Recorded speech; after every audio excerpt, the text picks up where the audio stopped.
नमस्कार। कार्यक्रम कोरोना अर्थतन्त्र दबाव र प्रभावमा यहाँलाई हार्दिक स्वागत छ। म रञ्जन झा। दर्शकवृन्द, कोरोना महामारीले असर नपरेको कुनै क्षेत्र नै छैन, न त कुनै व्यक्ति नै होला जो यस महामारीको असरबाट अछुतो रहन सकेको छ। सरकारले महामारीबाट बढी प्रभावित बनेर केही व्यक्ति र क्षेत्रका लागि सहुलियत प्याकेजको पनि घोषणा गर्यो, तर लक्षित व्यक्ति र क्षेत्रसम्म यस्तो प्याकेजहरू अझै पुग्न सकेको छैन। विशेष गरी साना तथा मझौला उद्योगी व्यवसायी र निजी क्षेत्रमा कार्यरत श्रमिक यस महामारीको मारमा बढी परेका छन्। उनीहरूसम्म सरकारको कुनै कार्यक्रम पनि पुग्न सकेको छैन र यसको प्रत्यक्ष असर देशको अर्थतन्त्रमा समेत देखिएको छ। आजको छलफलमा हामी दूरदराजका विभिन्न जिल्लामा निषेधाज्ञा पछिको आर्थिक गतिविधि र आगामी चुनौती लगायतका विषयमा कुराकानी गर्नेछौँ र कुराकानीका लागि हामीसँग हुनुहुन्छ भोजपुर उद्योग वाणिज्य संघका अध्यक्ष ध्रुवलाल श्रेष्ठ र लमजुङ उद्योग वाणिज्य संघका अध्यक्ष राजेश थापा। ध्रुवलालजी, अहिले भोजपुरको अवस्था के छ? लामो समय लकडाउन, त्यसपछि निषेधाज्ञा, अहिले त सबै कुरा खोलिसक्यो होला, त के छ? उद्योग व्यापार व्यवसाय सञ्चालनमा आइसकेको छ? अहिले चाहिँ व्यवसाय सञ्चालनमा आइसकेको छ।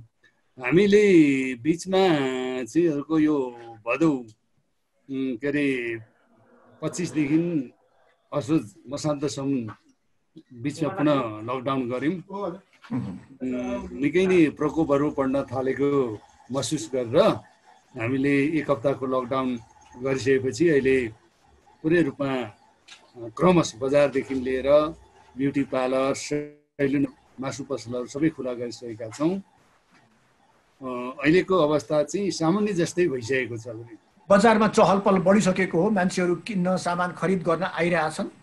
हजुर, अहिले यो दसैँको पनि बजारले गर्दाखेरि बजारमा निकै भिडभाडहरू चाहिँ देखिन थालेको छ। कोरोनाको संक्रमण त अहिले सकिसकेका छैन, बढ्ने क्रम जारी नै छ। अन्य ठाउँको कुरा गर्ने भोजपुरमा चाहिँ कस्तो छ अहिले कोरोनाको अवस्था? आएर अहिले हाम्रो जिल्ला चाहिँ एकदम सुरक्षित जिल्ला नै भनेर नेपाल सरकारले पनि घोषित गरेको थियो। केही समय अगाडिदेखि चाहिँ हामी केही बाहिर इन्डियाबाट जुन गोर्खा भर्ती का मानिसहरू लाहुरेहरू जुन हुन्छन्, ती लाहुरेहरू 3 जनामा संक्रमण देखियो र अहिले जति पनि भइरहेको चाहिँ बाहिर इन्डियाहरूबाटै आएका मान्छेहरूलाई पछिल्लो समयमा आएर चाहिँ अस्ति 3 जनालाई भेट्यो र अहिले तिनीहरू सबै ठिक भएर फर्किसकेका छन्। 2 दिन अगाडि मात्रै काठमाडौँबाट आएको जुन बस थियो, त्यो बसमा चाहिँ 1 जनालाई चाहिँ पिसिआर यहाँ आउँदै पोजिटिभ देखेको कारणले त्यो बस सहित बसमा यात्रु समेतलाई चाहिँ अहिले क्वारेन्टाइनमा राखिएको अवस्था छ। राजेशजी, लमजुङको अवस्था कस्तो छ? अब त निषेधाज्ञा खुकुलो भइसकेको अवस्था होला लमजुङमा पनि। हजुर, लमजुङको अवस्थाको कुरा गर्नुहुन्छ भने अब हाम्रो चाहिँ विशेष गरी पर्यटनको असाध्यै धेरै प्रचुर सम्भावना भएको र पर्यटकीय क्षेत्र हो। त्यसमाथि पनि मनाङ एउटा सुन्दर जिल्ला भौगोलिक प्राकृतिक दृष्टिले त्यो चाहिँ मनाङ जाने गेटवे चाहिँ लमजुङ हो होइन। अब हिसाबले लमजुङ चाहिँ अहिले कोरोना संक्रमणको हिसाबले अहिले भोजपुर, अब अध्यक्षले भन्नुभयो भोजपुर धेरै कम रहेछ, तर हाम्रोमा अलिक बढी छ।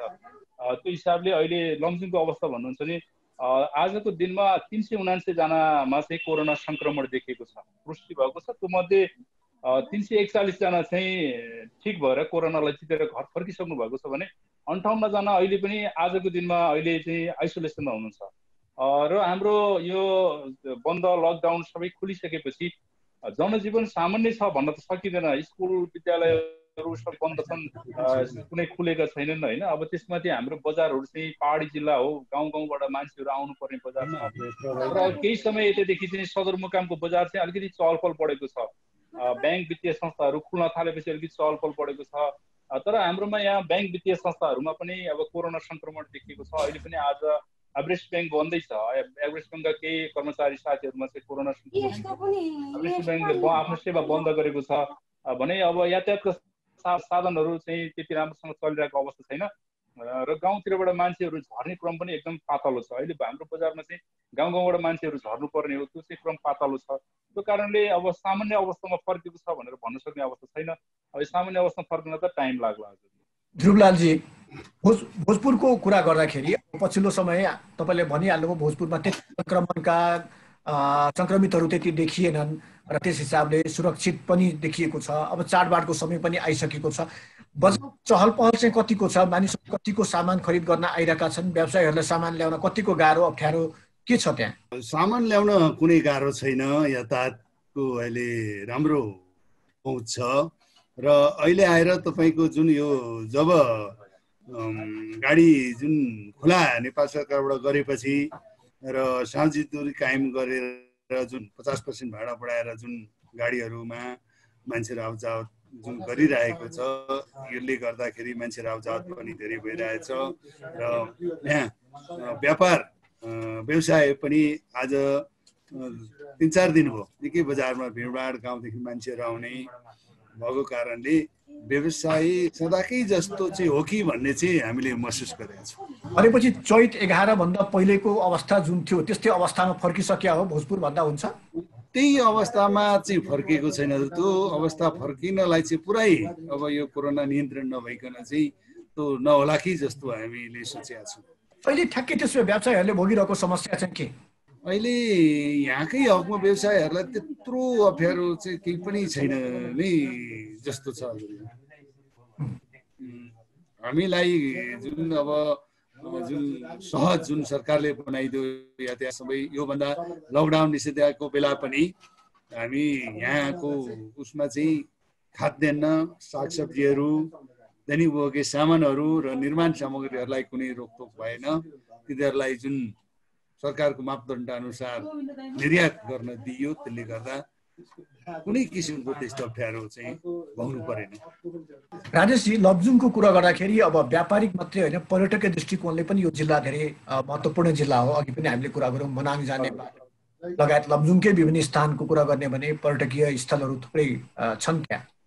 यो पर्यटकीय क्षेत्रमा चाहिँ कस्तो असर परेको छ यो अहिले पछिल्लो 11 देखिको लकडाउन, त्यसपछि निषेधाज्ञा, यसले कस्तो असर पारेको छ? अब पर्यटनको क्षेत्रको कुरा गर्नुहुन्छ भने त हाम्रो पर्यटन व्यवसायहरू त कति अब व्यवसाय परिवर्तन गर्नुपर्ने अवस्था सिर्जना भएको अवस्था छ होइन। अब हाम्रो मनाङ जाने, मनाङबाट उता मुस्ताङ मुक्तिनाथ हुँदै पोखरा आउने, राउन्ड अन्नपूर्ण, यो क्रोङ पासको रुट पनि लमजुङबाट जानुपर्ने, त्यसले थुप्रै विदेशी र स्वदेशी पर्यटकहरू आउने गर्थे र अहिले विदेशी भन्दा नि स्वदेशी आन्तरिक पर्यटन चाहिँ असाध्यै धेरै चाहिँ विकास भएको थियो। लमजुङमा नेपाली टुरिस्टहरू आन्तरिक पर्यटनको विकास भयङ्कर राम्रो भएको थियो। हामीसँग होमस्टेहरूदेखि लिएर अब हाइड्रो पावरमा पनि पर्यटन, अब थुप्रै लमजुङमा थुप्रै हाइड्रो पावरहरू बनेका छन्। ती हाइड्रो पावरका लगानीकर्ता अब विदेशी लगानीकर्ताहरू थुप्रो छन्। ती आफ्नो कामको सिलसिलामा आउने र हाइड्रो पावर हेर्न आउनेहरू पनि पर्यटन थुप्रै थिए। तर अहिले सुनसान छ। अब तपाईँको अहिले केही समय भयो होटलहरू अलिक सञ्चालनमा आएका छन् र पर्यटन व्यवसायहरूको अवस्था एकदमै नाजुक छ। अहिले सबभन्दा बढी पीडित भएको पर्यटन र यातायात व्यवसाय हो। अब हाम्रो लमजुङ र भोजपुरमा अहिले धेरै परिवर्तन पाए। त्यहाँ अध्यक्षले भन्नुभयो त्यहाँ व्यापार व्यवसाय सबै सहज छ, तर लमजुङमा त्यो अवस्था छैन। अहिले पनि पर्यटन व्यवसायहरू थुप्रै मारमा हुनुहुन्छ। पर्यटन व्यवसाय सञ्चालनमा भर्खर सुरुवात चाहिँ भएको छ। पर्यटन व्यवसाय राम्रो सञ्चालित छैन। लमजुङमा यतिखेर पर्यटनहरूको घुइँचो हुन्थ्यो। मनाङ जानेदेखि लिएर यहाँ लमजुङमै होमस्टेमा आउनेहरू थुप्रै हुनुहुन्थ्यो। पर्यटन हामी पाएको छैनौँ भने यातायात व्यवसाय सञ्चालन त भएको छ, तर 16 जना लिएर हिँड्ने एउटा माइक्रो बसले 4 जना 5 जना चाहिँ मान्छे प्यासेन्जर लिएर हिँडेको छ। अब यो त सरकारले 50% भाडा त बढाएको छ, तर 4 जना 5 जना मान्छे चाहिँ प्यासेन्जर लिएर हिँडेको के अर्थ हुन्छ? त्यो कारणले झन्डै मलाई लाग्छ 25% भन्दा बढी चाहिँ यात्रुवाहक सवारी साधन पनि सञ्चालनमा छैनन्। त्योभन्दा बढी चाहिँ सबै बन्द अवस्थामा छन्, किनभने त्यो चाहिँ सञ्चालन गरेर उनीहरूको सञ्चालन खर्च पनि नउठ्ने अवस्था चाहिँ अहिले छ। त्यो कारणमा पर्यटन व्यवसाय, यातायात व्यवसाय असाध्यै धेरै चाहिँ मर्कामा छ, एकदम पीडित छ र अहिले नाजुक अवस्थामा छ। लमजुङको कुरा गर्दाखेरि अर्को पनि त्यहाँको जुन जनस्रोतका कुराहरू आउँछन्, त्यो पनि महत्त्वपूर्ण के त्यहाँ अहिले के छ? परियोजनाहरू, योजनाहरूमा काम सुरु भइसकेको, निर्माण कार्य या यस्ता कामहरू सुरु भइसकेका छन् त्यहाँ? अब यो ठ्याक्कै भन्दाखेरि के छ भने निर्माण कार्य चाहिँ बन्द भएन भन्नुपर्छ। अब केही हदसम्म अब विदेशी मजदुरहरू आउने हकमा चाहिँ रोकियो, तर अब हामीको स्थानीय मजदुरहरू चलायमान गरेर गर्ने चाहिँ विकास निर्माण र परियोजनाका कामहरूमा त्यति बाधक चाहिँ भएन।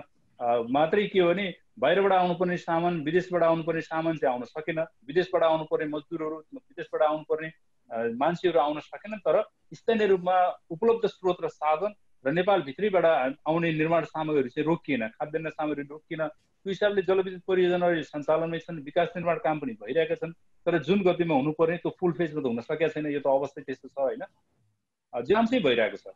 ध्रुवलालजी, हजुर हजुर जिल्लाको भोजपुर जिल्लाको कुरा गर्दाखेरि सामान्यतः अब यसो हेर्दा त्यहाँ ठुला उद्योगहरू एकदमै कम या नगद मात्रामा हजुर भन्दा पनि हुन्छ।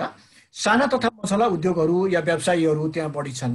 हजुर 5 महिनाको यो बन्द निषेधाज्ञा हजुर भनेपछि लामो समयदेखि बन्द नै रह्यो भोजपुर पनि। हजुर यसले कुनै असर आर्थिक असर पारेको छ कि छैन भोजपुरको खास गरिकन उद्योग व्यापारमा? यहाँ साना तथा लघु वित्त उद्योगहरू जम्मा करिब 1200 उद्योगहरू छन्। अब हुनु चाहिँ अब यो लकडाउनलेहरूको आर्थिक उसमा असर चाहिँ पारेकै छ।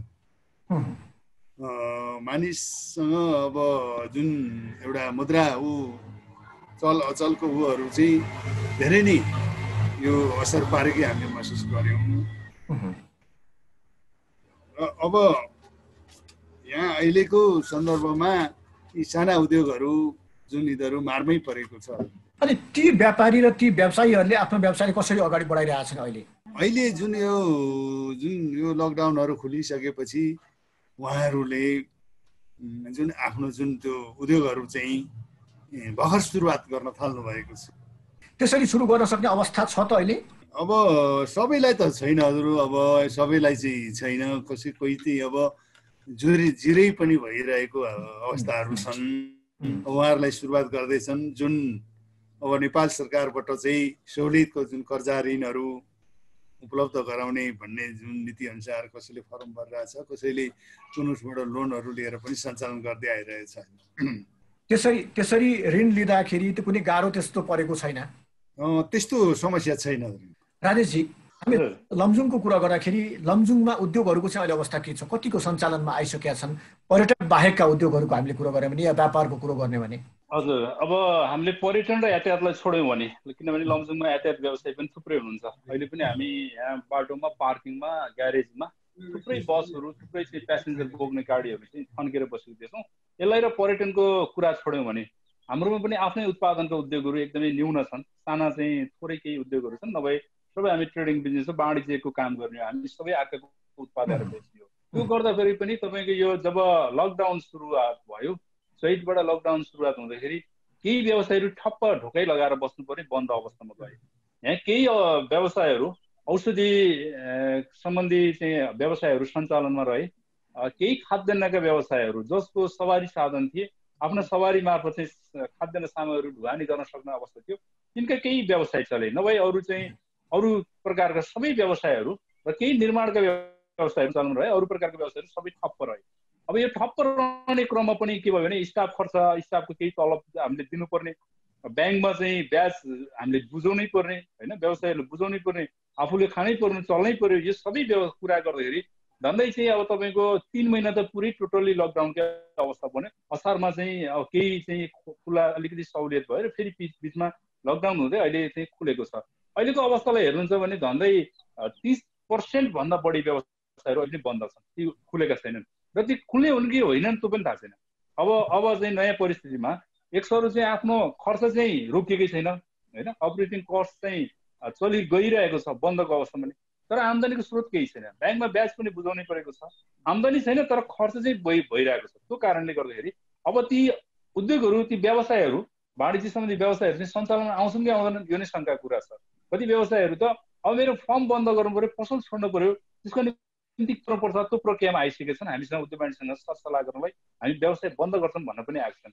थुप्रै साना व्यवसायहरू बन्द हुने अवस्था चाहिँ अहिले हामीले देखेका छौँ, होइन। त्यही माथि लमजुङ चाहिँ के हो भने पर्यटन व्यवसायमा आधारित व्यवसाय हो। यहाँको धेरै व्यवसायहरू चाहिँ पर्यटनसँग सम्बन्धित छन्। पर्यटनकै कारणले आय आर्जनका काम भएछन्, यहाँ आर्थिक चलखेल हुन्थ्यो। ती सबै पर्यटन बन्द भएपछि धेरै चाहिँ अर्थको कारोबार भएन, बन्द भयो। र अर्कोतिर रेमिटेन्स, विदेशी रेमिटेन्स पनि लमजुङमा थुप्रो भित्रिने हो, होइन। लमजुङमा थुप्रै चाहिँ विदेशबाट अहिले मैले जुन कुरा गरेँ, भोजपुर पनि एउटा पहाडी जिल्ला, लमजुङ पनि पहाडी जिल्ला।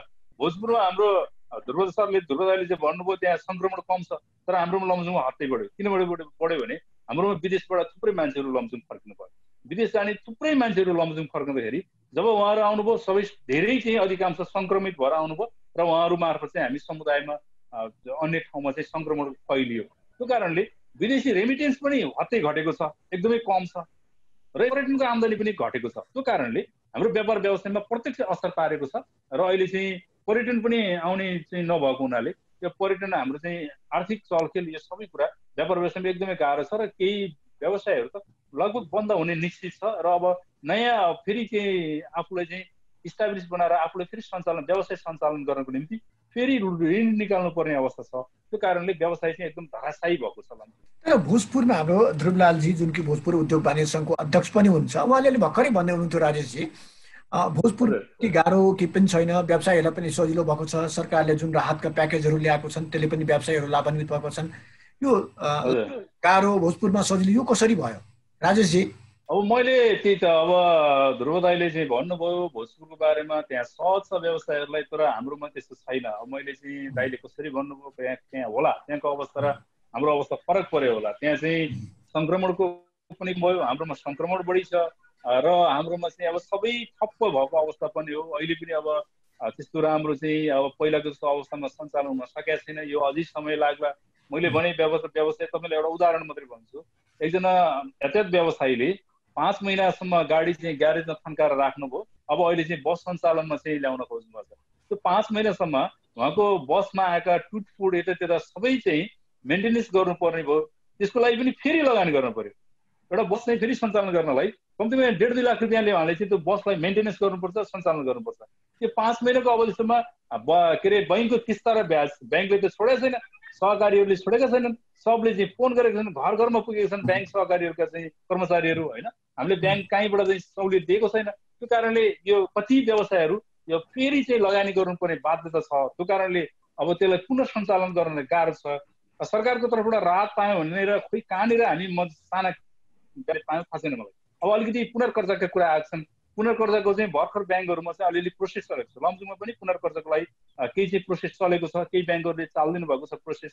व्यवसायहरू अलिकति तातेर पुनर्कर्जाको लागि जानुभएको छ, तर त्यो पुनर्कर्जा सबै भइसकेको छैन। त्यो कसरी हुने हो त्यसको चाहिँ अन्यल छ, नभइन्जेलसम्म त अन्यलै छ, हुन्छ भनिएको छ तर भएको छैन होइन। अब त ब्याङ्कहरूले हामीलाई 1 रुपियाँ काहीँ चाहिँ सहुलियत छोडेको छैन।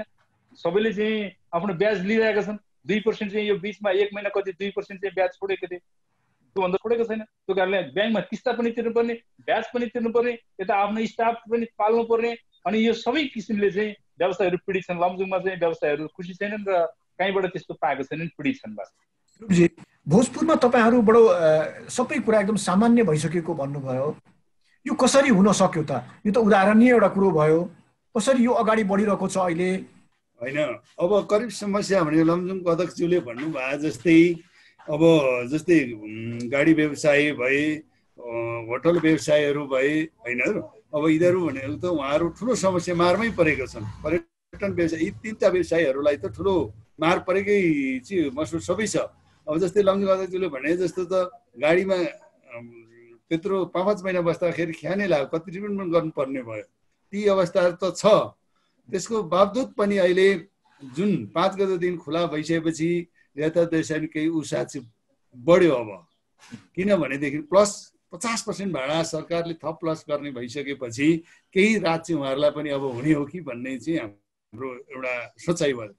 अब जस्तै अब होटल व्यवसायहरूमा पनि अब एकदमै मार परेको, जो चाहिँ बाहिरबाट मान्छे आएन होटल व्यवसाय चल्ने।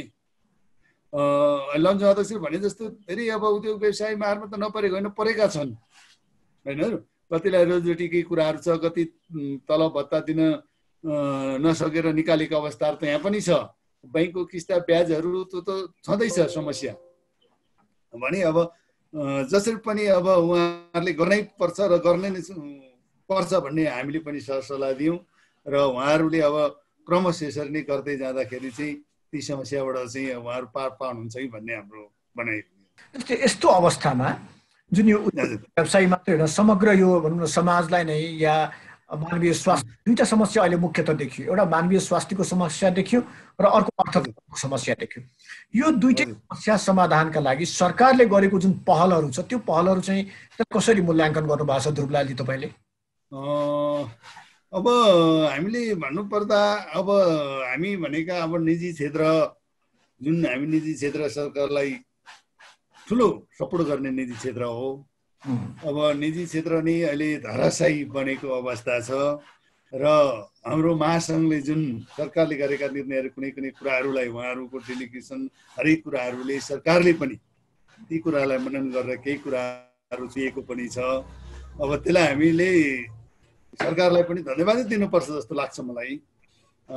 र म के भन्न चाहन्छु भने सरकारको मात्रै हामीले मुख नताकिकन अब हामी निजी क्षेत्रकोहरूले पनि अगाडि बढेर आर्थिक समृद्धिको पाटोमा लाग्नुपर्छ, सरकारलाई सपोर्ट गर्नुपर्छ जस्तो लाग्छ मलाई। राजेशजी, सरकारको मुख ताक्ने बेला अहिले होइन, अब आफैले सुरु गर्नुपर्छ भनेर ध्रुवलालले भन्दै हुनुहुन्छ। के उद्योगी पुनः आफै सुरु गर्ने अवस्थामा छन् त? गाह्रो छ। अब यो सबै कुरा गर्नलाई धेरै गाह्रो छ होइन। अब अहिले सरकारको मुख मात्रै ताकेर त हुँदैन, आफूले पनि केही त गर्नु पर्यो। तर हामीलाई गर्ने वातावरण तयार गरिदिनु पर्यो। अब हाम्रो चाहिँ मैले भने नि है, ब्याङ्कबाट अब ब्याजहरूका कुराहरू, यो सबै कुरालाई चाहिँ अब कसरी मिलाउने हो होइन। अब यो मिलाउनु पर्ने हुन्छ। अब धेरै गाह्रो छ। हेर्नु, सरकारको तर्फबाट नि केही न केही त दिनुपर्छ। अब ब्याङ्कका ब्याजहरूका कुरामा सरकारले केही बोलिदिए हुन्थ्यो, हाम्रो भनाइ चाहिँ। कर लिने कुरामा कर छुटका कुराहरू केही ल्याइदिए हुन्थ्यो, हाम्रो भनाइ त्यही हो होइन। कर छुटका नीतिहरू, अब ब्याङ्कका ब्याजका बारेमा सरकारको तर्फबाट थोरै चाहिँ लचकता अप्नाइदिएर हामीलाई केही राहत भइदियो भने व्यवसायीहरूले त अब लड्ने हो, लड्दै जाने हो, व्यापार गर्दै जाने हो। अब त्यो सम्भावना हुने थियो। तर सरकारले त या नेपाल राष्ट्र ब्याङ्कले भनौँ न, नेपाल राष्ट्र ब्याङ्कले मौद्रिक नीति ल्याएर उद्योगी व्यवसायलाई केही सहज त बनाएकै होइन। अब त्यो तपाईँको यो सानो व्यवसायहरूलाई त्यस्तो प्रभाव पर्ने केही नीति त्यस्तो देखिँदैन। ठुला व्यवसायको हकमा चाहिँ केही न केही भयो होइन। तर साना, हामी यहाँ पहाडी जिल्लाका सानो तपाईँको चाहिँ 15 लाख रुपियाँ 20 लाख रुपियाँ लगानी गरेर गर्ने एउटा फेन्सी व्यवसायले मौद्रिक नीतिमा कहाँनिर चाहिँ छुट पाएको छ भन्नुहोस् न। त्यो हिसाबले साना व्यवसायहरूको लागि चाहिँ त्यस्तो चाहिँ सम्बोधन भएको देखिँदैन। ध्रुवलालजी, हजुरको कुरा गर्दाखेरि अब पर्यटनको कुरा पनि त्यहाँ आउँछ। जस्तै साल्पा पोखरी बडो पर्यटकीय गन्तव्यमा एउटा चिनिएको ठाउँ हो। हजुर, साल्पा कुरा गर्ने भने जडीबुटीको कुरा गर्दाखेरि भोजपुर, त्यस्तै रुद्राक्षको कुरा गर्दाखेरि पनि भोजपुरको नाम आउँछ। हजुर, कुरा गर्दाखेरि त भोजपुरको अब भोजपुरे कुकुरीको त अब कोही छोडिदिउँ। हजुर, व्यापार कस्तो छ अहिले? अहिले व्यापारलाई यो सामान्य, अब पुरै चाहिँ नभनौँ होइन। अहिलेको यो जुन दसैँ तिहार उसले गर्दाखेरि अलिकति चाहिँ बढेको हुने अनुभव गरेका छौँ हामीले। र अब सदा के उसमा चाहिँ आउँछ आउँदैन, अझै 2-4 दिन हामीले हेर्नै छ। कार्यक्रम कोरोना, अर्थतन्त्र, दबाव र प्रभावमा यहाँलाई पुनः स्वागत छ। राजेशजी, हामी भोजपुरको बारेमा कुरो गरिरहेका थियौँ। भोजपुरमा निकै गतिविधिहरू सबै सञ्चालनमा आइसकेका छन्। यो एउटा राम्रो कुरा पनि हो। अब लमजुङको कुरा गर्दाखेरि त्यहाँ अब जलविद्युतको एउटा हामी एकदम धनी, अघि नै हामी कुरो गरेका थियौँ, धनी र जिल्लाको हिसाबले पनि बडो धनी जिल्ला। अहिले त्यसको अवस्था कस्तो छ? अब यो लमजुङको जलविद्युतको कुरा गर्दा चाहिँ के छ भने, अब लमजुङमा थुप्रै जलविद्युत आयोजनाहरू छन्, सम्पन्न भइसकेको पनि छन्। सरकारी स्तरबाट मध्यवर्ती जलविद्युत आयोजना 70 मेगावाटको छ भने निजी क्षेत्रबाट थुप्रै जलविद्युत आयोजनाहरूले उत्पादन दिइसकेको अवस्था छ। र अरू जलविद्युत आयोजना उत्पादन दिने क्रममा छन्, काम गरिरहेका छन्, केही नयाँ पनि छन्। गत शुक्रबार मात्रै एउटा जलविद्युत आयोजनाको सार्वजनिक सुनाइ भयो 50 मेगावाटको। त्यो कारणले लमजुङ धेरै चाहिँ सम्भावित, अब अरू जिल्लाभन्दा धनी जिल्लामा गनिने सम्भावना छ। जलविद्युतको मात्र नभइकन यो सबै जलविद्युतले चाहिँ उत्पादन दिइसकेपछि लमजुङमा आउने यो विद्युतको रोयल्टीबाट जिल्लाले धेरै विकास गर्ने सम्भावना छ। तर हामी यति धेरै सम्भावना भएको, यति धेरै उत्पादन भएको जिल्लामा पनि हामी पीडित छौँ व्यवसायहरू। म तपाईँलाई एउटा मात्रै उदाहरण भन्छु। अहिले जिल्लामा चाहिँ लोड सेडिङको त असाध्यै धेरै कोप छ। हेर्नुहोस्, दिनमा कयौँचोटि चाहिँ लाइन जान्छ। अब यो हामी लमजुङहरूले पीडा भएका छौँ। र अहिले अर्को व्यवसायमा पनि, अब तपाईँलाई म एउटा मात्रै उदाहरण भन्छु। लमजुङ एग्रिटेक कम्पनी प्रणाली जसले चाहिँ एउटा उद्योग सञ्चालन गरेको छ, 2 वर्ष अगाडि हामीले उद्योग स्थापित गरिसकेका छौँ, जसले अल्लोको चाहिँ धागो र कपडा निकाल्ने, जुन चाहिँ हाम्रो पहाडी क्षेत्रमा पाइने चाल्ने सिस्नोलाई सङ्कलन गरेर त्यहाँबाट धागो र कपडा निकाल्ने हो। यदि त्यो गर्न सक्यौँ भने कम्तीमा 100 जनालाई हामीले रोजगार दिन सक्छौँ। गाउँ गाउँमा स्थानीय रूपमा, स्थानीय बाहेक त्यहाँको जङ्गलबाट अल्लो चाहिँ सिस्नो चाहिँ सङ्कलन गर्न लगाउने र त्यसलाई ल्याएर प्रशोधन गरेर चाहिँ हामीले धागो निकाल्न सक्छौँ। लमजुङमा यो काम चाहिँ सुरुवात भएको छ, सानो सानो स्केलमा काम गरेका छन्। तर हामीले चाहिँ यो 2 वर्ष अगाडि एक गाउँ एक उत्पादन नेपाल सरकार, कृषि उद्यम केन्द्र, नेपाल उद्योग वाणिज्य महासङ्घको चाहिँ एउटा संयुक्त कार्यक्रमलाई हामीले चाहिँ यहाँ लन्च गऱ्यौँ। र त्यो कार्यक्रममा हामीले चाहिँ यो लमजुङमा चाहिँ अल्लो प्रशोधन केन्द्र स्थापना गरिसकेका छौँ। झन्डै नेपाल सरकारको चाहिँ 61 लाख भन्दा बढी चाहिँ अनुदान सहयोग प्राप्त भएको छ। यता नगरपालिकाले झन्डै 10 लाखभन्दा बढी सहयोग गरेको छ, उद्योग वाणिज्य सङ्घले पनि त्यसमा सहयोग गरेको छ र हामी चाहिँ 13 जना चाहिँ स्थानीय व्यवसायहरूले प्रत्यक्ष त्यसमा लगानी गरेर एउटा उद्योग स्थापना गरिसकेका छौँ। उद्योग स्थापना गरिसकेका छौँ, तर विगत 2 वर्षदेखि विद्युतको कारणले हामीले उद्योग सञ्चालन गर्न सकेका छौँ। अब यो भन्दा लाजमर्दो कुरा छ। लमजुङ धनी जिल्ला भन्नुभयो जलविद्युतको हिसाबले। हो एकदमै। अब यो सबैलाई थाहा छ लमजुङ जलविद्युतको एकदमै धनी जिल्ला, तर हामी विद्युतको कारणले हामीले गर्न सकेका छैनौँ। अब यो चाहिँ हामीले मुख्यमन्त्री पनि हाम्रै लमजुङको हुनुहुन्छ, फेरि मुख्यमन्त्रीसम्म पनि हामीले कुरा पुऱ्यायौँ, मुख्यमन्त्रीले पनि यसलाई हेर्नुभयो। तर जिल्लामा के छ भने विद्युत उपभोक्ता संस्था एउटा चाहिँ संस्था छ र अर्को चाहिँ लमजुङ के अरे नेपाल यो विद्युत चाहिँ प्राधिकरणको अर्को संस्था छ। दुइटैको अफिस छन्, दुइटैले चाहिँ त्यहाँ काम गर्न उसले गर्ने भन्ने चाहिँ उनीहरूको एउटा जुङ्गाको लडाइँ चलेको छ। त्यो कारणले लमजुङमा हामी धेरै पीडित भएका छौँ। विद्युत उपभोक्ता संस्था पनि छ, प्राधिकरण पनि छ, तर हामीले भनेको बेलामा सहज हिसाबले विद्युत चाहिँ यो लोड सेडिङ भएको मुलुकमा लोड सेडिङ मुक्त बन्यो, तर जिल्लामा चाहिँ लोड सेडिङ सहितको जिल्ला बनेका छौँ।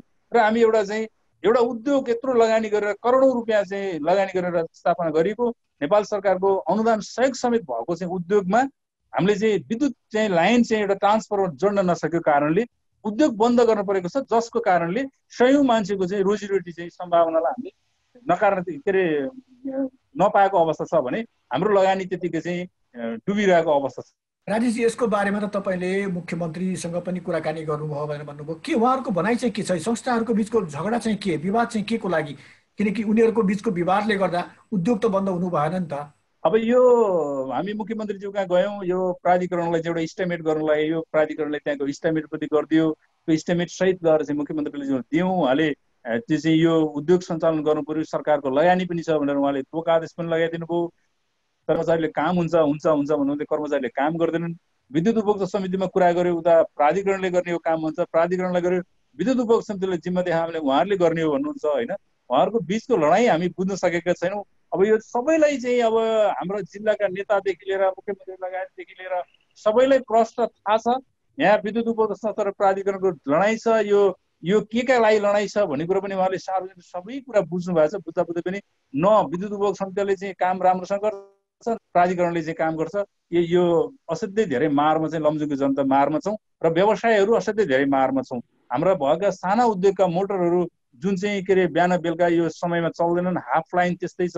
अब यो चाहिँ झन्डै 25 वर्ष अगाडि चाहिँ स्थापित संरचना अहिले जस्ताका तस्तै छन्। अहिलेसम्म त्यसको चाहिँ मर्मत सम्हार छैनन्। यो कसले मर्मत सम्हार गरिदिने त्यो पनि एकदम अन्यल छ। यो कारणले विद्युतको मारमा चाहिँ हामी लमजुङै परेका छौँ। राजेशजी, तपाईँ स्वयं उद्योग वाणिज्य सङ्घको अध्यक्ष हुनुहुन्छ लमजुङ जिल्ला। हजुर। तपाईँले अघि भन्नुभयो तपाईँ लगायत केही स्थानीय व्यवसायीहरूको पनि लगानी छ त्यस उद्योगमा। जब तपाईँको अवस्था यस्तो छ भने आम उद्योगी व्यवसायी जुन होला उनीहरूको अवस्था अहिले के होला? पीडित छौँ, हामी सबै पीडित छौँ। मैले अहिले तपाईँलाई भने सबै पीडित छौँ। अब तपाईँले भनिहाल्नुभयो हामीले अब कमसेकम आवाज उठाउने ठाउँमा हुनेहरूको त अवस्था यस्तो छ भने आवाज उठाउन नसक्नेको अवस्था के होला, यो आफै अन्दाज गर्ने कुरा हो। ध्रुवजी, अब ठिकै छ, भोजपुर जिल्लाको अवस्था राम्रो भए पनि जुन पछिल्लो 5-6 महिनादेखि यो कोरोनाले गर्दा नेपालको अर्थतन्त्रमा ठुलै असर पारेको जस्तो देखिएको छ। लगभग समग्र अर्थतन्त्रको कुरा गर्ने भने ऋणात्मकमै गइसकेको जस्तो अवस्था आइसकेको छ। अब यसलाई पुनः चलायमान बनाउनको लागि चाहिँ के गर्नु पर्ला जस्तो लाग्छ? अब जुन यसलाई चलायमान बनाउनको लागि जुन सरकारले दिने जुन सपोर्टहरू छ त्यो बेलैमा उद्योगहरूलाई दिन पर्यो। अलिकति ब्याङ्किङ ब्याजहरूलाई अलिकति छुटहरू दिन पर्यो र उद्योगहरूलाई प्रोत्साहनको लागि अब केही सुविधाहरू चाहिँ सरकारले दिने चाहिँ यो उद्योगहरू पुनः राम्रोसँग सञ्चालन हुन्छ र यो जुन 6 महिनाको जुन कारणले गर्दाखेरि पहिलाकै अवस्थामा आउनु चाहिँ उद्योग व्यवसायहरूलाई अझै 1-2 वर्षै कुर्नुपर्छ है जस्तो लाग्छ। 1-2 वर्ष नै उद्योगी व्यवसायहरूले कुर्नुपर्ने अवस्था देखिएको छ अहिले देखिन्छ। तर कोरोना त तत्कालै जानेवाला पनि छैन, के गर्ने? उद्योग व्यवसाय सबै सञ्चालन गर्ने त अब अहिले त के भइसक्यो भनेदेखि हुन त दिनादिन चाहिँ अब कोरोना प्रकोपहरू चाहिँ बढेकै छ। अब यसलाई कसरी हेर्ने त भन्दाखेरि अब कसैले साधारण यो रुगाखोकी यो सानो निमोनिया हो भनेर पनि भनिसकेको अवस्थाहरू छ। मान्छेलाई बाध्यात्मक स्थितिहरू छ। शहरी क्षेत्रमा हेर्ने हो भने कुनै किसिमको त्यस्तो कुनै प्रभाव नराखी मान्छेहरू हिँडडुल जावत गर्ने काम भइरहेको छ। यो नियन्त्रण भन्ने कुरा त त्यति सजिलो होला जस्तो छैन र यो पुरै नियन्त्रण हुनु अझै 1-2 वर्ष लाग्ने हो कि जस्तो पनि देखिन्छ। अनि यस्तोमा अगाडि कसरी बढ्ने अब? किनकि डर त छ, किनकि संक्रमण त बढिरहेछ, मान्छेलाई डर त छ। हजुर, अब नगरी पनि नहुने स्थिति त आयो। सबैभन्दा मान्छेलाई रोजीरोटी, सबैभन्दा घाँस बाँसको समस्या नै आइपर्यो। कतिपय मान्छे रोडमै मर्ने अवस्थाहरू आइसकेका, हताहतमक स्थितिले गर्दाखेरि सञ्चालन गर्नुपर्ने अवस्थाहरू छ। राजेशजी, एउटा बडो कठिन अवस्थाबाट देशको अर्थतन्त्र गुज्रिरहेको छ। अब यो पुनः चलायमान बनाउनको लागि चाहिँ के गर्नु पर्ला जस्तो लाग्छ? अब हामी कोरोना अब कोभिडको कारणले अब सबै बन्द गरेर अब समस्या समाधान छैन। अब हामीले देख्यौँ लकडाउन पनि लामो समय गयो। नेपालमा लकडाउन सुरु गर्दाखेरि सुरुमा 1-2 जना त्यत्रो समय बन्द गऱ्यौँ, तर त्यो बन्द यसको समस्याको समाधान होइन, जसको कारणले कोभिड-19 को संक्रमण बढ्दो क्रममा गयो। बन्दकै कारणले रोकिनु भएको भए सधैँ बन्द गरे भइहाल्छ, तर बन्द कारणले रोकिनेवाला छैन। त्यो कारणले अब अर्थ चलायमान गराउनको लागि यो कोरोनाको बारेमा धेरै हल्ला फैलेको छ। कसैले यो केही होइन भन्छन्, कसैले यो ठुलो महामारी हो भन्छन्, तर केही न केही त हो, केही न केही होइन, केही न केही त हो। तर जति धेरै चाहिँ हल्ला गरिएको छ त्यस्तो हल्ला चाहिँ होइन। त्यो कारणले कोरोनासँग जुझ्दै, कोरोनासँग लड्दै अगाडि बढ्न आवश्यक। अब हामी सजग हुनुपर्छ, सजगता अपनाउनु पर्छ।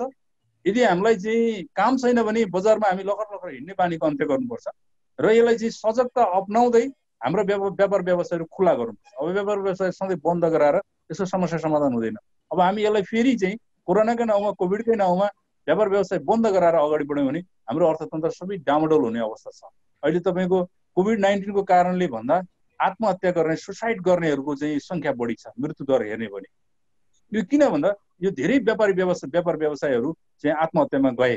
किन भन्दा ब्याङ्कको ब्याज तिर्न सकेको छैन, किस्ताको कुरै छोडिदिनुहोस् होइन, व्यापार व्यवसाय चलेको छैन, यो धेरै समस्याहरू छन्। त्यो कारणले अब बन्द होइन, अब कोभिड-19 सँग सजगता अपनाउँदै त्योसँग जुझ्दै अगाडि बढ्नु चाहिँ आजको मुख्य आवश्यकता हो र त्यही अनुसार गर्न सक्यौँ भने अब अर्थतन्त्रलाई चलायमान गराउन सकिन्छ। नभए कोभिडको नाममा लकडाउन गर्ने, बन्द गर्ने गरियो भने यो सबै अर्थतन्त्र झन् चाहिँ डामाडोल हुने अवस्था छ। राजेशजी, सरकार त भनिरहेको छ कि 25,000 भन्दा बढी सक्रिय रोगीको संख्या बढ्यो भने, संक्रमितको संख्या बढ्यो भने फेरि लकडाउन गर्ने योजना बनाइरहेको छ सरकार। के यसले यो राम्रो हो र? अब यो त सुनिया छ। अब स्वास्थ्य प्रवक्ताज्यूले नै यो कुरा राख्नुभयो होइन। अब यता फेरि अर्को पनि सुनिन्छ, दसैँ तिहारमा चाहिँ सबैजना घरमा गएपछि लकडाउन गरेर चाहिँ दसैँ तिहार लकडाउन गराइदिने भन्ने योजना पनि सुनिन्छ। तर यसले चाहिँ यसै समस्या समाधान निस्किँदैन। यसले समस्याको समाधान निस्किने भएको भए यत्रो 3 महिना चाहिँ पुरै टोटल्ली लकडाउन हुँदाखेरि सङ्क्रमितको सङ्ख्या बढ्यो।